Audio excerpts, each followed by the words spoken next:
Welcome back to the Transplanting Podcast, where we had just finished part 1 and welcoming you back to part 2 with Brynn Tannehill. That works. Yeah. You were going to ask a question, though. Oh, yeah. I did want to ask you a question. And Sure. you mentioned that flying is, your blood type. That is in your blood. And I'm going to show my naivety here, but why the Army and Navy and not the Air Force? So the really short version is that the Navy, at the Naval Academy, a couple of years before I went there, the last pilot billet available went later in the class rankings than at the Air Force Academy. Oh, okay. So I was trying to maximize the odds that I would get a pilot billet. Yes. And if it just was in that branch, then so be it. Yep. I was kind of agnostic. And then the reason I went the Army National Guard was because getting flying billets as part of the Naval Reserve is almost impossible, whereas there's plenty of National Guard flying billets. And they're flying Blackhawks, so awesome. That is your wheelhouse. Checked all the marks. Yeah, wonderful. Okay, so you're back in the military now, and during this time you start, election time happens. Kind of walk us through what it's like being in the military, seeing this all come to fruition through now receiving news about being in the military. So I knew that if this administration, if Trump was elected, that I was going to get kicked out, almost nearly 100%. I tried to convince my Trumpy parents, like, if you vote for this guy and he gets elected, I'm going to get kicked out and my life is screwed. Yes. Also, you've also got a trans grandson, and if this guy gets elected and does all the things he said he's going to do, and I have every reason to believe he's going to do them, then we're going to be leaving the United States and you're never going to see your grandkids again. Way to stick it to him. I mean, but this is important. The thing is after the election and all this stuff was going down, we'd made it clear, hey guys, I'm done in the United States. Your kid is done. He's never coming back. I'm leaving with the intention of eventually getting a job in Canada and never coming back. Right. You have lost most of your family, right? You've lost my portion of the family forever, right? Yeah. Zero regrets. They're still good with their vote. So they have no understanding of why I might be feeling a little miffed at them for deciding that this is what they wanted in life, because having this person as president was more important than having contact with me or their grandchildren. I mean, the amount of messages that I received, because I did put out a post about it too, saying, hey, I'm really concerned about what the future of trans people looks like if Trump makes it into the administration. He was openly attacking the community in his rhetoric going into the election and throughout it, right? And so I put a thing out saying, hey, you have people in your life that are trans. Watch how you're voting, because this directly will affect them. And a lot of people are really scared about this. And the amount of messages I received back after that said, oh, you're overreacting. Oh, a typical woman thing, right? I'm overreacting. But yeah, I'm overreacting. It's not going to be like that. You guys just are, you're crazy. Or other things matter more. The border matters more than you being trans. You made a choice to be trans. That's not you know. Oh yeah, that's what my dad said to me. And you know what? The way I would frame it is trans people are being pushed out of public life the way Jews are pushed out of public life in Germany. Pushed out of schools, out of universities, out of the military, out of federal service, out of medical care. I mean, the federal buildings. Media, losing their passports, having restrictions placed on their ability to use public facilities or be around the Herrenvolk. It's really kind of all from the same playbook. Yes. And this narrative that, well, other things are more important. Well, you know what? during World War II, approximately 60 million people of all kinds died, right? Yep. So, and of those 60 million, roughly 6 million-ish were Jewish. Right. So, I mean, Jews are only 10% of the story of World War II. That's not, Germany was facing other problems that were bigger than what was going to happen to Jews, right? Well, to Jewish people, that was the only thing. And to trans people, what happens to us was the only thing that mattered, because we knew that they were coming for us and what they were going to do. Everything that is happening now are things that I knew were coming. He was open about it. He was. And there's still some things coming that are even worse, that most people that he wrote about, that were on his campaign website, that were the reason why all the way back in April of 2024, I looked at it and was like, okay, this is what the long-term plan is. This is what the final solution to the transgender question is going to be from this administration, in black and white. Time to go. And then here's the thing: we knew that this was a possibility. My wife and our kids are all Canadian, right? But we made sure that their passports were up to date. We made sure that the kids all had passports and social insurance numbers. We took care of all the paperwork during the first Trump administration. So when I'm watching the election returns in November 2024, and by 8:45 I'm in bed because I know we're fucked.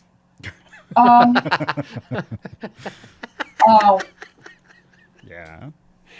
And the next morning it was, all right, what's the plan to get out of the United States? We knew what we need to do. We did all the paperwork. Now we have to focus on selling the house, acquiring another house, immigration. What are the steps? But right? You didn't think that was an overreaction to just go, hey, he made it, let's get the hell out of here?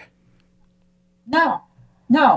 Part of my background is studying the run up to the Holocaust in Germany between 28 and 39, with a particular focus on 33 to 35, 36. Okay. So I knew exactly what this was back in and I've written about fascism since I was in high school, right? And it's been a particular focus of mine in graduate school. And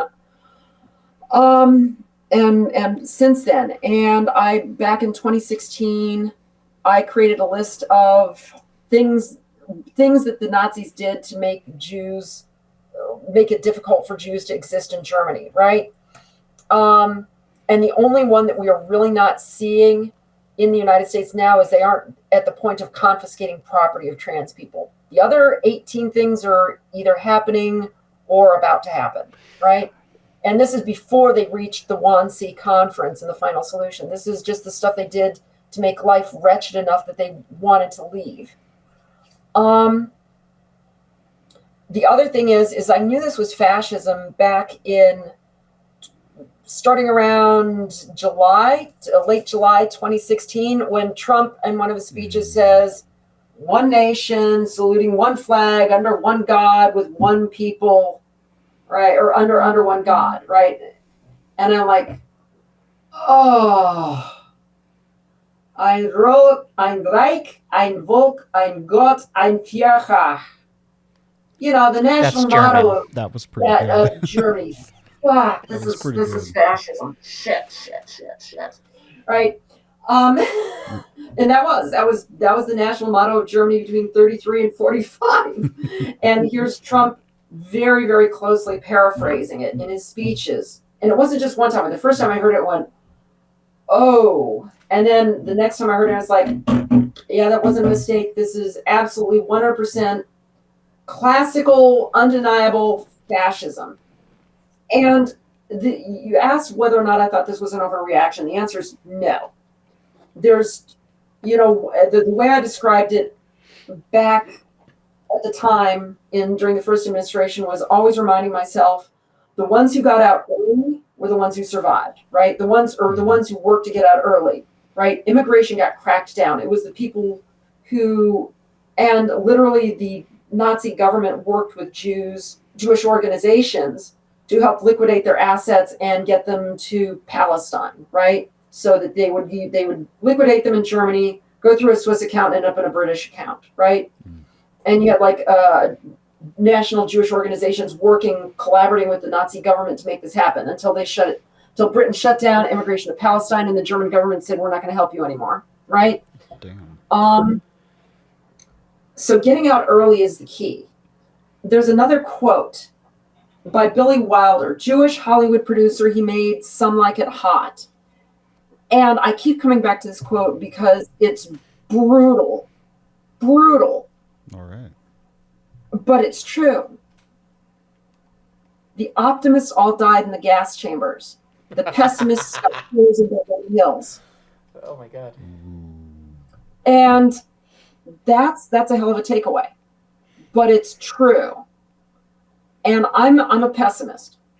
But I've also been right. And I've got people who criticized me for being a pessimist 8 years ago, now coming back to me and saying, I'm sorry, right? You were right. And one of the people who was most critical of me for being a pessimist, beat me to getting out of the United States. They're in Portugal. So no, I don't think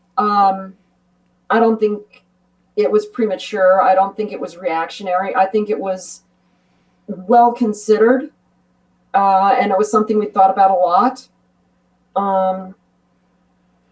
And that I think I've been backed up with all of my previous predictions.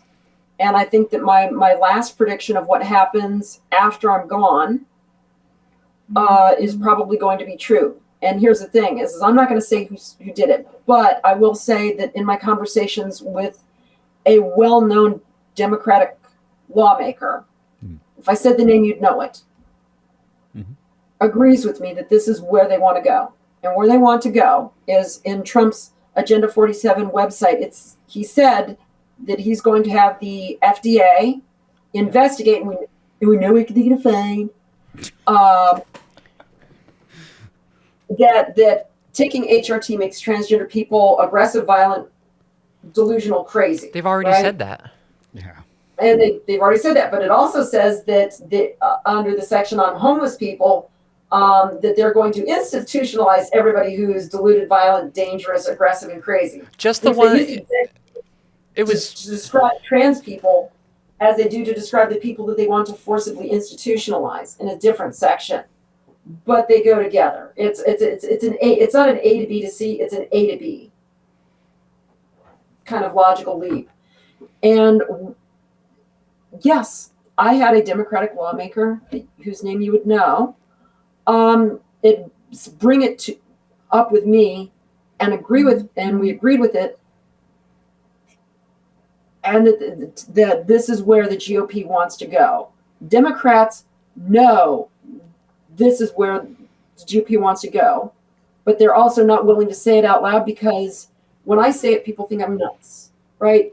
Well, when you talk about Nazism, there's so much cognitive dissonance that kicks in for a lot of people. You know, because people have used Hitler or Nazi or Germany, these terms for a while to just talk about other people. Oh, you want to do that? You're a fucking Nazi. Oh, you want to do that? You're a communist. And these words are used a lot. Boy who cried wolf. There's definitely some boy who cried wolf's stuff. Yeah. It's made people immune to it, where they there's one person online who writes some really good stuff, but they're always Trump is bad and horrible, and here's all the reasons why they're horrible, but you can't call them fascists, because you wrecked the power of calling somebody a fascist. George Bush, terrible president, not a fascist. I have zero doubt in my mind that if Bush legitimately lost the 2004 election, right? It was, if the results of the 2020 election had happened in 2004, right? Bush would have said, yep, concession speech, congratulations, right? I've reached my opponent, we're going to have a smooth transition. Yeah. Right? It's if somebody's willing to hand over power like that in an election, that's not fascist. Right. He never was a fascist, but a lot of people wanted to throw the term fascist around. Right. Now that we're actually confronting an actual, honest to goodness, fascist movement, Wannabe dictator. Self-named power. wannabe dictator. But from a trans person's perspective and from a run-up to the Holocaust perspective, what we are seeing has very, very clear analogies, and I'd recommend and parallels. And I would suggest that anyone who's interested in looking at these parallels or doesn't want to believe them, go to Dame Magazine online, right? Look up my name, and find one of my most recent articles where I go through, I think, 13 different parallels that are undeniable. Can you send me the link for that? I can do that. Because if you'll do that, I'll make sure to post it in the notes for the show so people can just go into the notes and do that. Yeah, the description. Yeah. Yeah. And so if people don't want to believe, if they want to stay and fight, great, good for them. If it makes you feel better, whatever. And I'm putting it in the chat. But I see what I see. I've done the analysis. It would be very, very difficult to convince me otherwise what is happening or how to interpret what is happening. Would it be fair to say that you are seeing history repeat itself? So, I believe it was Mark Twain who said, history doesn't repeat itself, but it does rhyme. All right. And it's rhyming in perfect couplet pentameter at the moment. Oh, sorry, I'm pulling this back full screen. Okay, so Trump makes it to presidency. You start making plans. Hey, we need to have a route. Which honestly, I think being prepared is a great thing, anyways, regardless of the circumstances and or the end result. I think having the plan is always a good thing. But you then go from then until now. I mean, now we're in November, right? So during this time, you've had to deal with the Trump presidency while being a member of the military, correct? So what's that process been like? What's happened and how has it affected you? So the short version is I was lucky to be in the California National Guard, and they shielded me as long as they could until they couldn't anymore. And when they couldn't anymore, I got read the script and told you're being investigated for being trans. Oh, it wasn't just you're discharged. It was you're being investigated. You're going to be removed from the service, right? Yeah. You're going to, and basically, it's best for all concerned if you don't come to drill anymore. Shit. All right. Administrative. No more flying. I can't get my annual flight physical done. I'm done. That was it. It was 1 week in October. I got read a script, told go home. You can come back if you want, but probably better if you don't, because the rules are passing say that I would have to shave my head and wear different uniforms, and I would have to correct anyone who uses female pronouns with me. Right? And that would just be really awkward since 90% of the unit has no idea. Would they make you wear a binder?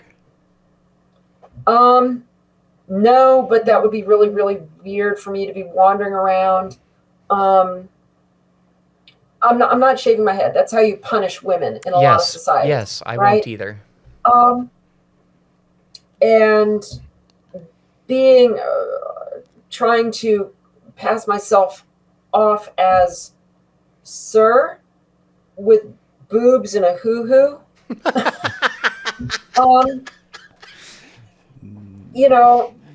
I just, after they've known me as nothing but female, and after I'm not going to start, are either of you fans of the Venture Brothers? I don't know what that is. Oh, I'm confusing that with Adventure Time. No, Venture Brothers. No. Okay. There's a character There's a character in it called Dr. Girlfriend, and she dresses like Jackie O. And she's one of the super villains, and she's one of the main characters. It's an ensemble cast, but it's the main character. And she looks very cute and very petite, and she wears little Jackie O outfits, and she talks like a New Jersey trucker, right? And it turns out she's not trans. The character is canonically not trans. But what am I supposed to do? Shave my, what am I supposed to do? Do like my best Dr. Girlfriend impression at the unit? It's so no thank you, and I'm being kicked out with I'm not going to end up with benefits, retirement, no 9/11 benefits, no medical benefits, not even a thank you for playing check. It's just thank you for 30 years of your life devoted to national defense. You're now considered a threat to national security. Goodbye. Ew! After everything, don't let the door hit on the way out. After everything that you have done for the military, that is what you received. My mind just melted, and I deeply sympathize. The holy shit. The threat to national security is the one that hits me. Like, are you kidding me? That's gross. The discharge code that they're using for transgender service members is in the interest of national security, right? It's Juliet Delta Kilo or Juliet Kilo Delta. And that's what's going to go in our discharge paperwork. And usually that code is reserved for somebody that's been like giving top secret stuff to the Chinese or the Russians or something, right? Or people who find out that they're communists or have been doing wildly inappropriate things, right? But it basically means that for most of these transgender service members, it's going to be really hard for them to hold a security clearance going forward, right? So normally when people get out of the service, if they want a nice cushy job, they jump over to defense industry. Mm-hmm. That's probably not on the table for all these people, these 4,500 people that are getting kicked out. My record's labeled Whiskey Tango Foxtrot. Oh my God. I mean, but that.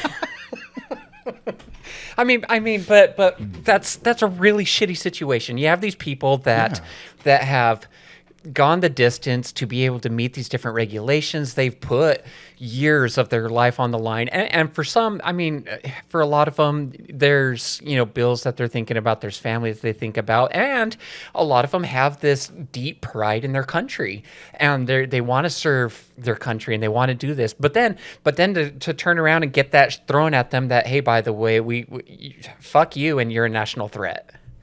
That's hard. So, and it goes beyond me. It doesn't just affect me. I have a spouse. I've got 3 kids, right? So that means our financial future is a lot worse.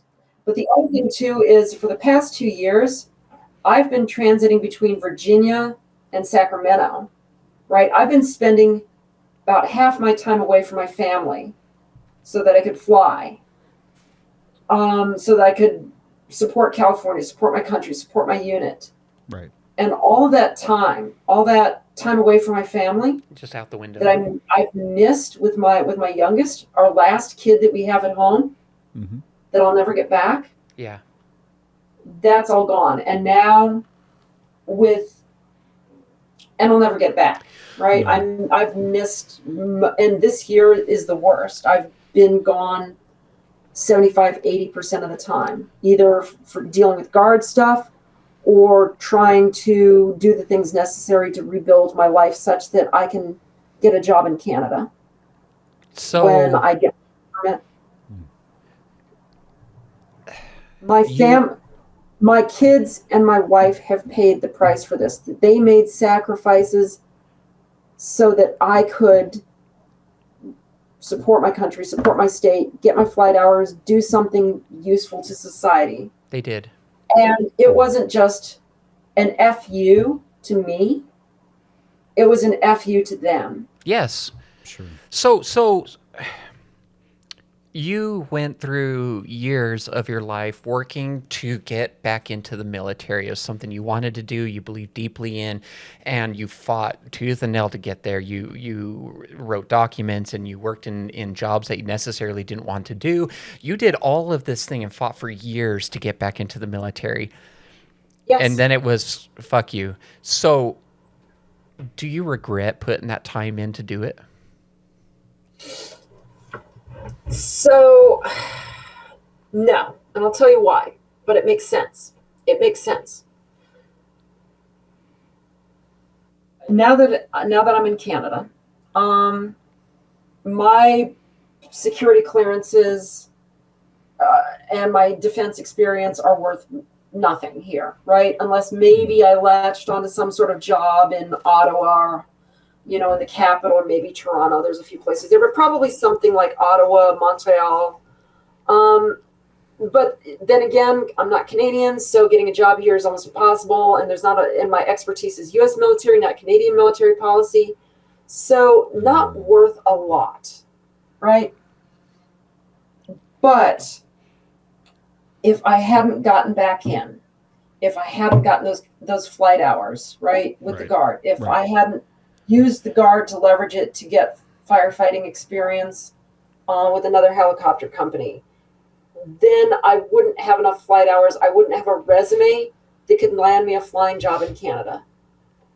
And let's just assume that in this revisionist history that I never got back into the Guard, but Trump still got his second term. We'd still be bailing out of the United States, but I would have no job prospects in Canada. I wouldn't have the flight hours. I wouldn't have the recent flying experience. I wouldn't have the medevac experience, the firefighting experience, or the air ambulance experience that I'm going to be getting in the near future, right? So the situation is horrible, and I wish it was anything but I don't regret it, because all those years and years of effort opened the doors up for me to maybe salvage my life and have a soft landing here. Yeah. So assuming that in whatever alternate universe where I didn't get back in, Trump is still president, yes, it was still worth it, because I would be distinctly worse off if I hadn't done this. That makes sense. Yeah, it does make sense. And that's just a tangible sense. And the other sense is 48-year-old trans person who hasn't been in a Black Hawk cockpit, right? I had to prove something to myself that I still had it. Mm-hmm. And if you've read the document I sent to you about my time in the Guard, that was kind of how I concluded, was that a lot of this was proving to myself that I still belonged. Yes. That I always had the right stuff, that I always was meant to be a pilot. Yeah. That I still could hack it. Yeah. And in the end, I could still hack it. I love that. I love that you proved it to yourself. I mean, that's not an easy thing. It's not an easy thing to turn around and go, hey, it's all this time later, and I want to show that I'm still as good as I was. But for you to turn around, as good as I was, but I still got it. You proved it to a point that you were proud of yourself, and that's something. That's I mean, I'd say something to be proud of, but you just said you were proud of it. So, I mean, but it's something, and I think that's an admirable quality that you have. I read it in the timeline that you sent me that when you want something, you won't quit until you get it. You're so determined and headstrong that you are going to get it, and I think that's an admirable quality. Not an admiral. We're not admiral quality. It might be an admiral quality. I don't know. Certainly not me. But I mean, you went and did it though, and I think that's a really, really good thing. If there is another trans person that they know they're trans, but they haven't came out and they do want to serve in the military, would you recommend they still serve and just shut up about it? I'd recommend that they look for opportunities to serve in the Royal Canadian services or the Australian Defence Forces.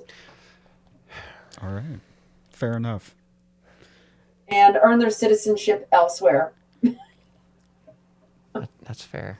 Yeah. That's actually a really good answer. That's a good answer because, I mean, the argument's going to be that, yeah, if you shut up about it and go join the military, you're still not being true to yourself. And so there's a lot of delays and other problems that are caused from it. So I think, I don't know, be yourself and go be what you want to be. That's also a good thing.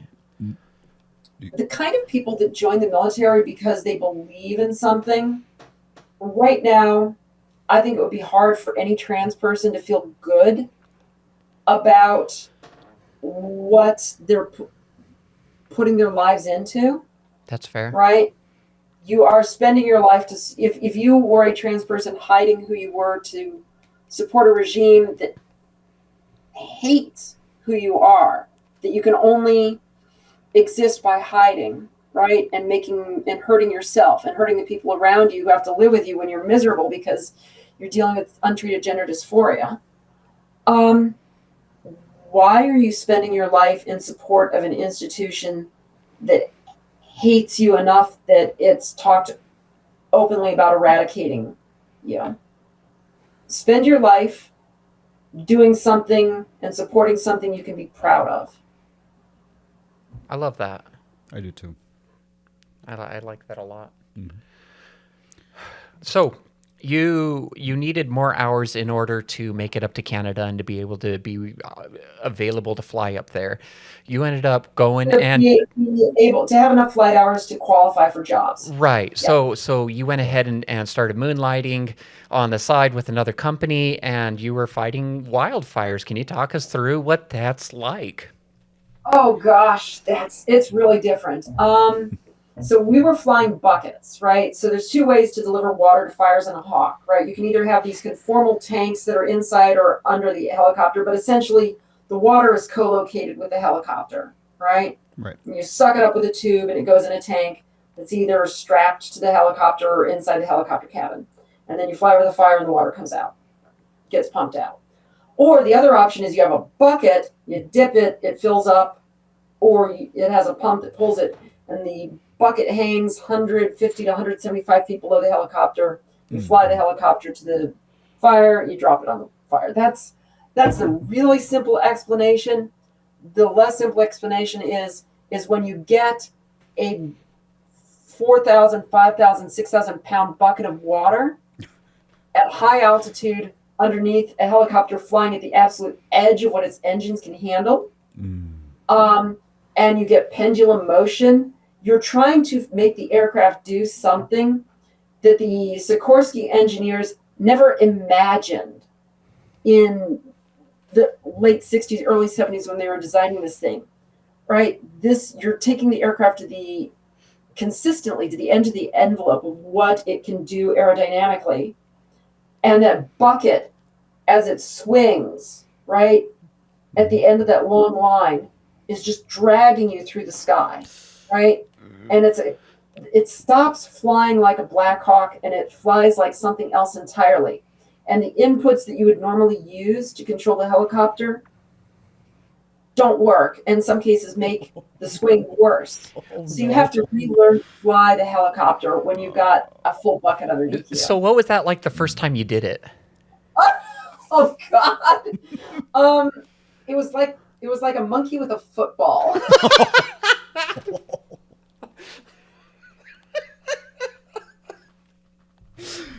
Monkey with a football.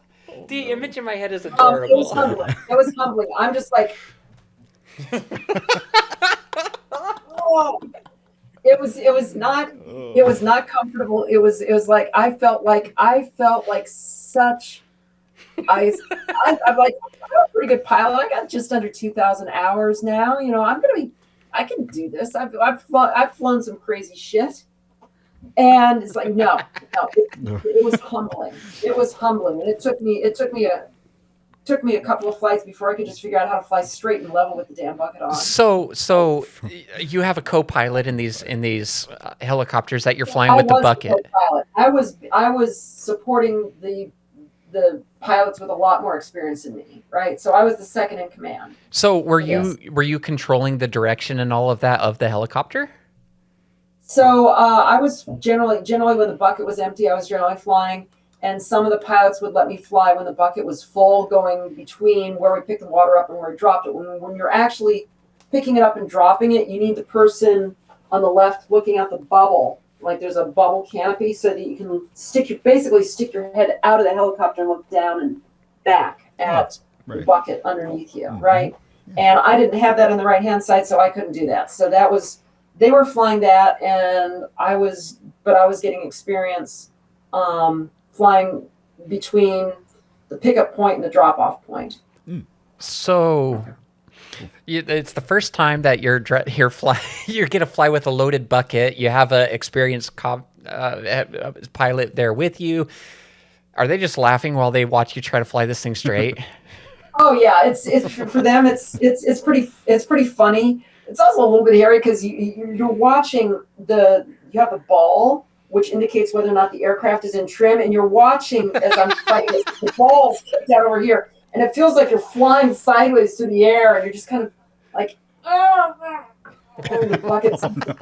Oh no! It's and then you're just like, and it's frustrating too because you've got 1,500, 2,000 hours of flying this, and you know the control, what the control inputs are supposed to do, but the control inputs don't do what all of your experience says they're going to do, and it does something else entirely because that bucket is pulling you somewhere. So you're really learning to refly the helicopters, and they can give you a little bit of input, like, okay, a little less collective. Okay, if you slow down, that'll bring the bucket out in front. So little back stick, a little less collective, get the bucket out in front of you to reduce the dust emissions. Okay, but learning to do it consistently and trim and smoothly, that just takes repetition. Yeah.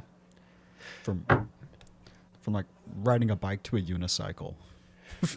I mean, that's fair. I was going to ask if, like, when you go back to flying a regular helicopter, all of a sudden you're like, oh shit, we took that because you're trying to overcorrect. Oh, no. To use your analogy, it's like going from riding a bike to a unicycle, except imagine that you've got like a pole over your shoulders and you've got a pair of full water jugs on the pole. On one side. And the jugs are sloshing. They're only half full. So they kind of slosh and the water is. And it's dragging you around and you're trying to stay balanced. It's entertaining. I feel like that could be part of like a Pixar film where it shows the helicopter and you're just like, whoa! And over here, just back across. I suppose so, yeah. Okay, here's another question I had, right? You got this big ass bucket. When you take a bowl and set it on set it in a bathtub, the bowl doesn't sink, it floats. So how do you get the bucket down? So the bucket has a hole in the bottom, and the bucket also weighs 600 pounds. 600 pounds or not, I mean, the air displacement will still make it float. But no, there's a hole in the bottom, a hole in the top. You stick it down, and in the water, and it will sink down underneath the water. Right. And you close the valve. You pick it up. You submerge it. You pick it up, and as you pick it up, the valve is electrical, right? And so you can control how much water is in the bucket as you come up by partially opening the valve, metering it, right? And that lets water out as you come up, so that you don't pick up more water than the engines can handle. Why don't they just build the bucket to not be more than the helicopter can take? If the helicopter can pick up 70,000, that's a good question. Is on a nice, cool day, right? On a cool day and at a low altitude, the helicopter can pick up a completely full bucket, right? But as it gets hotter, as it gets a little more humid, that's right. And as you get to a higher altitude, the amount of water that the helicopter can pick up goes down. Right? As density altitude increases, and this is a pilot thing. Oh, it makes sense. It's called density altitude, and density altitude kind of measures how thin is the air compared to some reference point, right? Sea level on a normal day, right? Right. Because the in the ocean versus the mountains, the air is going to be different. So that makes sense. And it's thinner. As you go up in altitude, the air gets thinner. As the air gets thinner, the blades produce less lift. the engines run hotter, right? So you start getting limited how much you can lift as you get hotter and higher. And that's what, so you can't, if normally you can fill the bucket up all the way when you're at sea level, right? You can only fill it up maybe halfway or maybe 2/3 of the way at 10,000 feet. And you're going to get maybe half that at 12,000 feet. When you go over a fire, does the air get thicker again? No, remember it's hot, right? Hotter is less dense. True. So as the heat, but if that's the case, then the higher you go, wouldn't the aircraft fly better? No, because that's opposite. As you go higher altitude, it's all about density, and the two things that are really controlling density are altitude, yes, and heat, right? I mean, but the air is denser on the ocean level than it is up in the mountain. Right. Right. And when the air is denser, your engines are more effective and your rotors are more effective. Right. So ocean level should be more. Ocean level should be easier to fly a helicopter at than up in the mountains. Because of that. You can lift more. You can use higher angle of bank because your rotors get less effective, which means, you basically can go all the way to the maximum angle of bank at sea level on a normal day, whereas you might get 30 degrees angle of bank, right? I made the connection. I know. Yeah. I follow. It took me a minute. I made the connection. I'm good. Well, the air gets thinner because of the heat, but it's not thinner because it's warmer like the ocean would be. It's thinner because you're higher in the air, and so you're thinning the thinned air. Well, no, it's two factors. It's kind of Boyle's law kind of thing, except you've got altitude in there. But yeah, so generally, if air is hotter, it's thinner. If you're at a higher altitude, it's thinner. That is a lot of science that I don't understand. I quit. All I know is that's our episode, folks. Yeah, all I know is that altitude can affect the way something bakes. Like, that's what I'm more familiar with. Cooking and baking, a little more familiar. So I'm like, well, yeah, altitude affects the way something bakes. I go up on the mountain and bake icicles, so.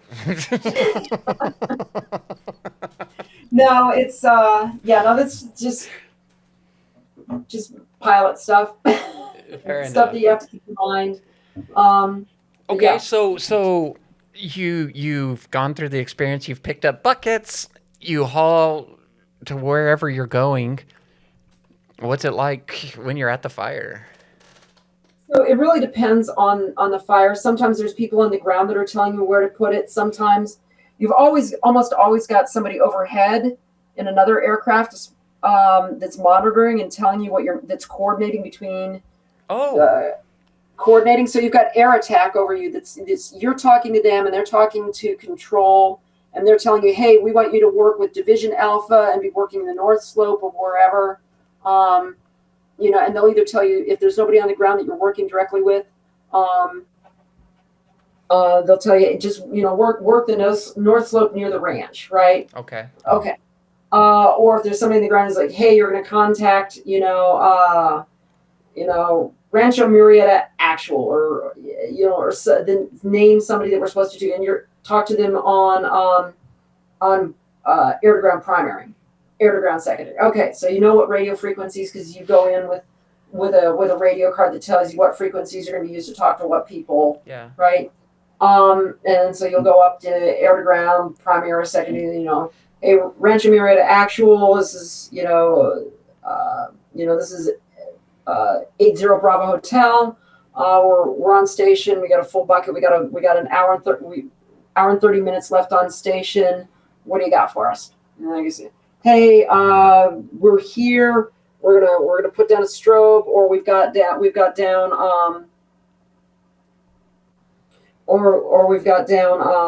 markers.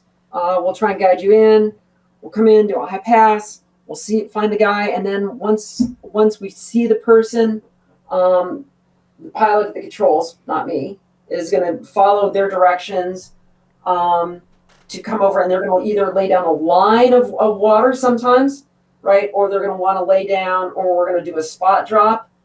We got to make sure that there's nobody on the ground, because literally the 4, 5, 6,000 pounds of water dropped from an altitude of 100 feet on a person will pile drive them. And if you're too low in altitude, it will kill them. It's like dropping a Ford F-150 on somebody, right? Sure. That's a hell of an image. Honestly, though, probably the best thing that happens with the F-150. Just to say, if Ford wanted to and if you don't promote us, I would totally drive. Oh my God. You can have so then you're going to coordinate your drop. Then you got to make sure you got the winds right. The job of the SIC is mostly just to monitor the instruments, particularly when you're picking up the water and coming in for drops. You're making sure that you're not over torquing the aircraft or not over temping the engines, right? Because if you do that, you'll hit limiting, and what happens is the rotors will stop spinning as fast as they're supposed to, which is called rotor droop. And the blades get less efficient when they're not spinning at the speed they're supposed to be spinning at. And that's when you start falling out of the sky. And as you're falling out of the sky, the instinct is to pull more collective, which creates more blade pitch, which causes worse rotor droop, and you get into the cycle where now you're just... This makes it sound like you've been through that experience. So my job during picking up the water and dropping the water is primarily just to make sure that we were not drooping the rotors and that we were not reaching critical engine temperatures or critical torques. And watching for obstacles. Can you tell the story about the engine that you wrote in the second story? Oh yeah, so that was one of my more interesting moments. We're at like 11,500 feet, really rugged mountainous terrain. Just about all of it was this summer. Right. And this fire is big, and it's one of our first days there. And there's just walls of smoke. Usually the way it would work is the fire is going to be on one side of the aircraft, right? And the other side can see out. So usually the pilot at the controls, the left pilot's going to have some clear air, but a lot of times I can't see anything but just walls of smoke in front of me. We're not actually in the smoke, but you can smell it. But it's just a towering pillar of grayish yellow, right? And you can't see through it, even though we're not in it. And you can't see into the ground either. And we're doing loops with this little dip site, and it's just back and forth, and and it's high altitude, it's hot, it's July, and I see out of the corner of my eye a light on the master caution panel. Eyes go to him like, I got a engine firelight, and I'm like, this is pucker factor because we got a full bucket. There's nowhere to land. We're so heavy that if we have an actual engine fire or that engine conks on us, we're going to have to get rid of water very quickly. We're going to have to escape down the mountain to pick up airspeed, and we're going to have to consider jettisoning the bucket. And we're also, if we're on fire, going to have to find a landing spot really, really quickly, right? Right. So these things, these are things that you have to think about with every pass is exactly, okay, what are we going to do if this happens? And it happened this fast. I got a firelight. Look up here in the T handles. It's on the number 2. Looking for secondaries. I'm checking engine instruments to see if I'm getting fluctuations in engine oil pressure, engine temperature, engine torque, anything. Right. I don't have any secondaries on the instrument panel. Pilot says, check for secondaries outside. I look outside, and I'm trying to look back, and it's all smoke out there, but I don't see anything that looks like us. But the floor was clean. I'm sorry. Well, I need a new change of drills, but here's the thing: is it all happened very calmly, but at the same time, there's definitely a pucker factor, right? Right. And that firelight stayed on for 30 seconds, and then it came back on later. And I don't want to go into what I think was happening engineering wise, but that's kind of the beauty of the military, is that it teaches you to take a situation that is a there's, your major pucker factor to it, and you just respond calmly. Firelight. Number 2, no secondaries on the engine instruments. Like just that, and you're trying to be that calm, right? And yeah. And you're already thinking as well, if you see secondaries, what are we gonna do? Well, we're gonna pull the T-handle, we're gonna pull the PCL, we're gonna pull the T-handle, we're gonna blow the fire extinguishers. Pilot's gonna be probably trying to scream down the mountain, and we're gonna be jettisoning the bucket, probably. But we're gonna probably try and come down the mountain and see if we can get to denser air, if we can get enough airspeed that we don't need as much torque, and maybe we can save the bucket because the bucket's worth almost as much as the damn helicopter. Damn. Wow. I mean, that's a lot.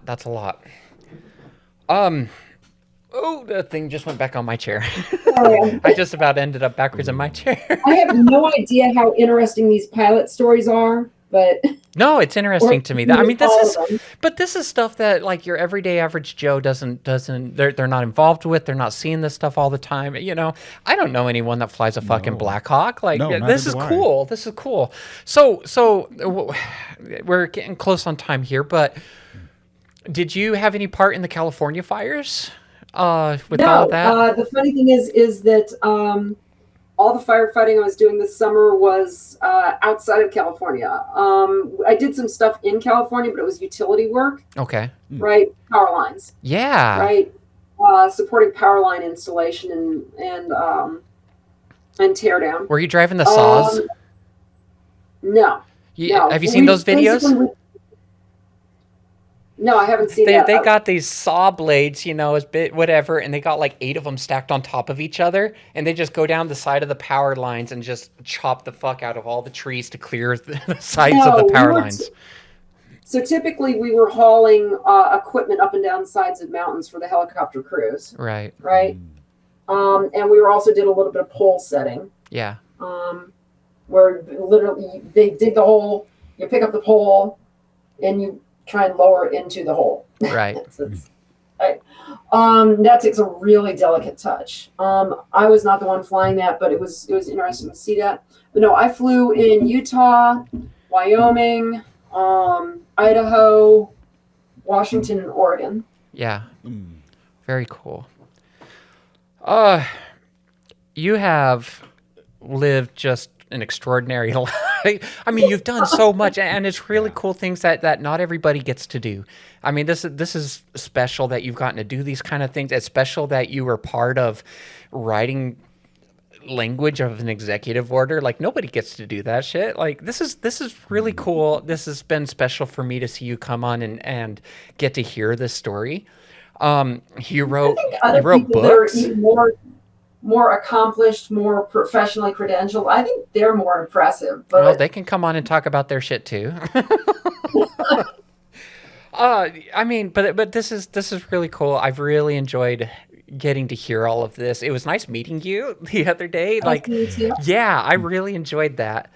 I mean, damn, you've done so much. You were working with the different organizations in the military, trying to help trans people. You've wrote books trying to help trans people. I mean, you've just done so much for people around you, plus got to live just this kick-ass life. And I'm in awe. Like you're really just, I don't know, you're a special person. Thank you. If you also have put yourself out there in a big way, though. You have written books and you've done a lot of different things, and specifically around transitioning for yourself. If there was something, you have a kid that's scared to transition, they want to, or whatever, what would you say to them? Just never mind the politics. What would you say to them about them? Oh God. The same thing I tell every trans person is if you can find a way out of the United States, find a way out of the United States. Fair enough. It's not safe. I wish I could give some uplifting, inspirational message to trans youth the way I used to. I can't do that. I think that at this point, the best thing they can do is to find a way out of the United States and don't come back until things are changed, and to try and plan for a life not in the United States. Yeah. It's not safe here now. It's going to get a lot less safe over the next 3 years. Yeah. And I don't know that it will be safe again in my lifetime. That's valid. Very valid. Thank you so much for making time to come on this. This has just been really special for me. I really appreciate it. And by the way, I'm going to back up and say that's exactly the message I've been giving my non-binary niece. Yeah. Who wants to go study at University of Victoria. Very nice. You have some books that are out there. If people want to support you, how do they go about doing that? So you can find them all on Amazon. I have Everything You Ever Want to Know About Trans, But Afraid to Ask. It's a bit dated now, but it's still got a lot of the basics there. You can find it in paperback or Kindle. You can find American Fascism, How the GOP is Subverting Democracy. You can find that in audiobook form. If you look everywhere but other places that aren't Amazon, we're still trying to get the audiobook up on Amazon, but you can get it digitally or electronic or in paperback. From Amazon, you also have My Child Told Me They're Trans, What Do I Do? Parents Q&A Guide. That was written by a bunch of people. I just kind of served as the editor for that. But my wife did write her experiences with our trans son. And you can find that on Amazon as well through Jessica Kingsley Publishing. Can you send me links for those? It doesn't have to be right now. Just send me an email, whatever, with them. But yeah, I will make sure to put those in the notes. So yeah, again, thank you so much for coming on here and sharing your just amazing life. It's just your life as far as you're concerned, but for me, like, this is really an amazing story, and I've really enjoyed this conversation. And also, thanks for giving us so much time to just sit and talk about all of this. So you're very welcome. One other thing is if you're hurting for video footage, I can give you a link to the Google, to the Box folder where I have a bunch of flying footage. I would love to share some of that. That would be a great little addition to throw in there. Yeah. Bear's little face right here. Yeah. You're such a noob. I fucking love it. Bear, you want to close this out? Yeah. Yeah, and I will thank you too, Brynn. Like, you're a fantastic, storyteller, and you got a lot of impressive accolades. I'm a fan. Thank you. Yeah, and thanks for having me on. I appreciate it. I have not said anything in the past 2 years about this, so I've kept my head down, and this is first time I've really kind of told my story on camera. We really appreciate it. Yeah, we thoroughly appreciate it, and I'm happy that you were comfortable enough to come talk to us about your journey and your stories.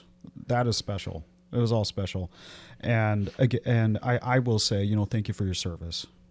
Yes. Thank you for your service. Yes. And just, God, like what Daphne said, you are an impressive person. You just are. And I want to thank you and thank all of our viewers, today for joining us for this episode. And, you can find us on, Facebook and Instagram and TikTok, YouTube, Spotify, all the socials. And if you yourself would like to be, a guest on the podcast, the contact is Daphne@transplantingpodcast.com, or you could just go to our website, transplantingpodcast.com, drop us a line, and I'm so happy about this episode, and thanks for joining us for our 2-part episode. And as always, welcome to the family.